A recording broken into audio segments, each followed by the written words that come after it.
Bonjour, bonjour. Alors me voilà en direct comme tous les mardis, 13 heures. Voilà, si des personnes sont là, se connectent, mais soyez gentils, faites-moi un petit signe, un petit pouce pour me dire que vous êtes là en direct, que vous m'écoutez. Donc nous sommes aujourd'hui le mardi 14 février, 13 heures. Et donc comme tous les mardis, je vous retrouve à 13 heures pour un live. J'ai de temps en temps une invitée, comme la semaine passée, ou alors ce sont des lives que je vais faire toute seule, et donc pour vous parler d'un sujet ou de voilà, des choses qui m'interpellent, d'une question, vous partager des outils, etc. Donc aujourd'hui, ça ne nous a pas échappé, évidemment, nous sommes le 14 février, alors moi je suis ici à Bruxelles, il fait magnifique pour cette journée du 14 février, et c'est vrai qu'évidemment je ne pouvais pas ne pas vous parler d'amour en ce jeudi 14 février. Je vais juste regarder est-ce qu'il y a des personnes qui sont en ligne. Est-ce que vous m'entendez? Si quelqu'un est en ligne, merci de me faire un petit pouce. Donc, je vous disais, je ne pouvais évidemment ne pas ne parler d'amour en ce 14 février. Voilà, je vois qu'il y a deux personnes qui sont en ligne. Est-ce que vous m'entendez bien? Vous pouvez mettre un petit pouce, me dire que voilà, vous êtes bien là et que vous m'entendez. Voilà, je vois qu'il y a Sophie. Bonjour Sophie. Et donc, je voulais, en ce 14 février, parler d'amour. Alors, pas évidemment seulement l'amour, je veux dire, entre l'amour romantique, hein, mais évidemment l'amour sous toutes ses formes, que ce soit l'amour que l'on puisse avoir pour nos enfants, l'amour que l'on a pour nos amis. Dieu sait, celles qui me connaissent bien et qui me suivent, à quel point l'amitié aussi est importante pour moi. Et en fait, eh bien, on a en fait tous, il y a plein de manières en fait, de dire aux autres qu'on les aime. Et on va chacun peut-être utiliser différentes manières de pouvoir exprimer notre amour, que ce soit à notre amoureux, notre amoureuse, que ce soit à nos enfants, à nos parents, à nos amis. Et moi, ce que je remarque souvent, mais c'est que comme on a une façon différente d'exprimer son amour, eh bien parfois en fait c'est comme si le message ne passait pas et que l'autre en fait ne se rend pas compte qu'on lui exprime son amour. Alors ça se joue évidemment très fort, je dirais, dans nos relations romantiques, hein, avec notre amoureux, notre amoureuse, notre compagnon. C'est que parfois en fait, et moi je le vois beaucoup en consultation, et je me dis mais enfin c'est dingue, ces deux-là ne parlent pas le même langage. Et je prends un exemple, j'avais en consultation un couple et le monsieur nous dit mais ma femme ne m'aime plus. Elle dit comment tu peux dire une chose pareille? Mais évidemment que je t'aime. Vous n'imaginez pas tout ce que je fais pour mon mari. Et en fait, elle nous explique que, voilà, elle va vraiment prendre soin de ses affaires, de son linge, et que vraiment avec amour, elle, c'était vraiment important de se dire, mais je repasse ses chemises et je les mets dans son armoire. C'était très touchant quand elle a expliqué qu'elle les met par ordre de couleur, bien pliés, etc. Et pour elle, c'était vraiment une manière de pouvoir exprimer son amour, le fait que vraiment, elle tient terriblement à cet homme. Et en fait, lui, ça lui, enfin, c'était pas du tout important pour lui. Il remarquait rien du tout. Et lui, au contraire, ce dont il souffrait, c'est mais moi, j'ai plus. Elle est tout le temps occupée. Elle est tout le temps en train de faire des choses, de ranger, de nettoyer, etc. Et moi, j'ai l'impression qu'on n'a plus un moment de qualité. Et en fait, qu'est-ce qui se passe? Mais ces deux personnes, en fait, ne se parlent pas le même langage de l'amour. Et donc, ce qui est intéressant, c'est qu'on a pu, et il y a d'ailleurs, c'est un Américain, Gary Chapman, qui a, en fait, quelque part, mais s'est rendu compte, parce qu'il recevait beaucoup de couples, eh bien, qu'il y avait, enfin, lui, il a répertorié 5 manières de pouvoir exprimer son amour.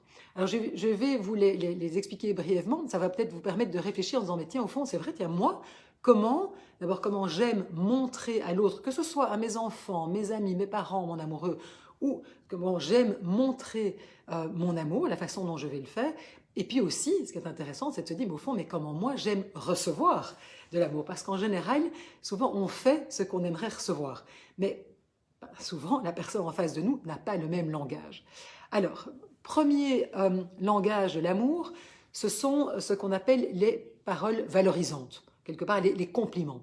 C'est vraiment pouvoir dire à l'autre, oh, comme tu es belle dans cette robe, oh, comme, je sais pas moi, c'était vraiment délicieux ce que tu m'as cuisiné aujourd'hui, oh, c'est incroyable, quand je suis près de toi, je me sens vraiment comprise ou entendue, qu'est-ce que c'est gai l'énergie que tu dégages. Donc ce sont vraiment toutes les paroles, tous les compliments qu'on va pouvoir dire et qui vont valoriser l'autre. Ça, c'est un premier langage de l'amour, donc avec lequel, comment on va exprimer que vraiment on apprécie, qu'on aime la personne avec qui on est en relation. Un deuxième langage de l'amour, c'est le langage des cadeaux. Alors les cadeaux, ça peut vraiment mettre toutes sortes de choses, hein. Ça peut être du petit cadeau qu'on a fabriqué soi-même, de la petite feuille de la petite fleur qu'on a cueillie le long de la route, comme un gros cadeau.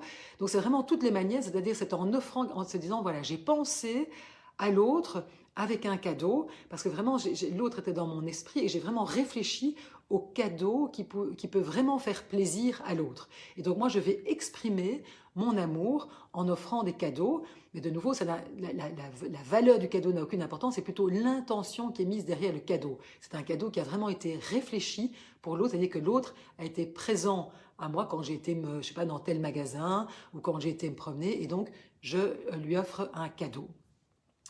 Il y a ensuite le toucher physique, le contact physique.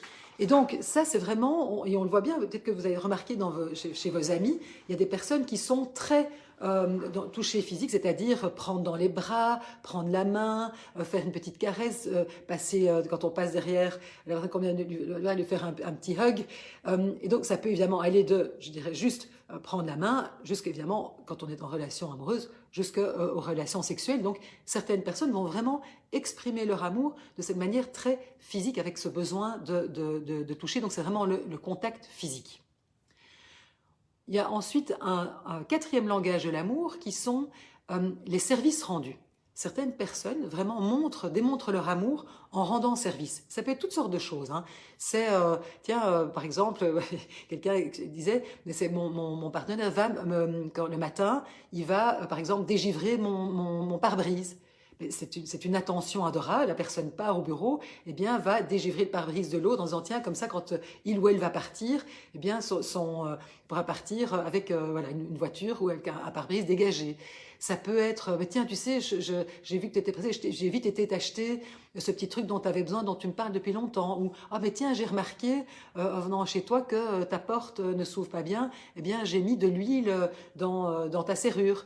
Oui, c'est tous ces petits services rendus qui vraiment vont montrer à l'autre, mais tu sais quoi, je pense à toi, je t'aime, et en fait je te rends des services pour quelque part te rendre la vie plus facile, te rendre la vie plus belle, pour t'alléger les choses. Donc c'est aussi une manière de montrer son amour. Et puis le cinquième langage de l'amour, eh bien ce sont les moments de qualité. Alors les moments de qualité, ça peut être évidemment partir un petit week-end à deux, ça peut être un petit resto, mais ça peut aussi un moment prendre l'apéro et vraiment s'asseoir et être complètement dans un moment d'écoute, de qualité avec l'autre. Ça peut, je sais pas moi, être une promenade. Donc vraiment, c'est-à-dire on choisit un moment où on est là 100% pour l'autre. Et donc vous voyez que ces différentes manières d'exprimer son amour, ou différentes manières dont on aimerait que l'autre nous exprime son amour, c'est important évidemment de pouvoir en prendre conscience, de se dire, tiens, au fond, moi, c'est quoi mon langage de l'amour? Comment moi j'exprime, que ce soit de nouveau à mon partenaire, à mes enfants, à mes parents, à mes amis, comment je leur montre que je les aime, donc prendre conscience de son langage de l'amour, et puis aussi de se dire, mais tiens, au fond, c'est quoi le langage de l'amour mais des autres personnes qui sont importantes dans ma vie? Tiens, comment, peut-être mon amoureux, hein, si on parle de la Saint-Valentin, comment mon amoureux me montre son amour? Donc ça, c'est intéressant parce que souvent, on se rend compte que, alors c'est génial quand on découvre qu'on a le même langage de l'amour, ça c'est top, parce que quelque part, souvent on a tendance, évidemment, à donner ce qu'on aimerait recevoir, donc super, si tous les deux on a le même langage de l'amour.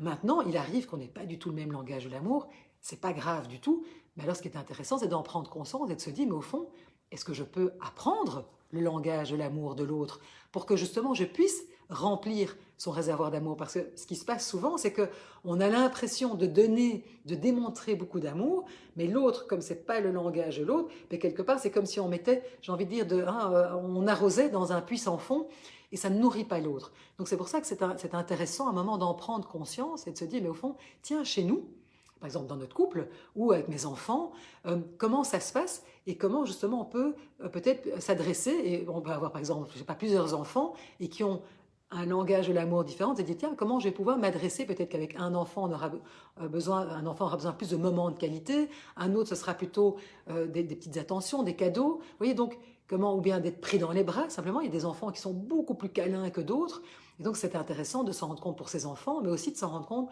pour la personne qui partage notre vie. Donc vraiment apprenez, j'ai envie de dire d'abord prenez conscience de votre propre langage, et puis aussi apprenez le langage de l'autre. Et alors, à ce moment-là, vous pouvez vraiment, vous pourrez beaucoup mieux, enfin, ça sera beaucoup plus agréable parce qu'on remplira finalement, on se remplira le réservoir l'un à l'autre et c'est beaucoup plus agréable. Et donc, vous posez ces quelques questions qui vont justement vous aider un petit peu à identifier, au fond, c'est quoi mon langage de l'amour, c'est quoi celui de l'autre. Et donc, par exemple, qu'est-ce qui vous fait le plus sentir aimé? C'est quoi? Réfléchissez un petit peu, vous en tiens, il y a vraiment les moments là où je me sens vraiment aimé de l'autre. Qu'est-ce que l'autre dit, fait, montre à ce moment-là? Tiens, est-ce que c'est parce que justement on a passé un moment de qualité ensemble? Ou au contraire, c'est quand cette personne me prend dans les bras? Ou plutôt c'est quand il y a un petit cadeau, une attention? Ou au contraire, c'est quand cette personne me dit des choses, voilà, des choses agréables, des compliments, reconnaît peut-être mes belles qualités? Et donc vraiment identifier, tiens, qu'est-ce qui me fait sentir le plus aimé? Donc déjà pour pouvoir déterminer votre langage à vous. Et puis aussi réfléchissez en disant, tiens, mais moi, comment est-ce que je montre mon amour? Hein, moi, ma façon de montrer mon amour à l'autre, c'est quoi en fait? Qu'est-ce que je fais? Bien, je réfléchis. Quand j'ai envie de montrer aux personnes que j'aime, hein, que ce soit de nouveau mon amoureux, mes amis, mes enfants, je le montre comment? Et intéressant, identifier, ça va vous permettre d'identifier votre langage de l'amour. Vous pouvez aussi dire, mais tiens, qu'est-ce que j'attends de l'autre? Hein, qu'est-ce que j'attends? Et en fait, où sont mes frustrations? Qu'est-ce qui me blesse comme mon partenaire peut-être, ou mes enfants ne font pas certaines choses? Donc vous voyez, toutes ces petites questions vont vraiment vous permettre de vous poser, de se dire, mais au fond, tiens, de mieux comprendre non seulement la façon dont vous allez exprimer votre amour aux autres, mais aussi de comprendre comment mais vous aimez le recevoir.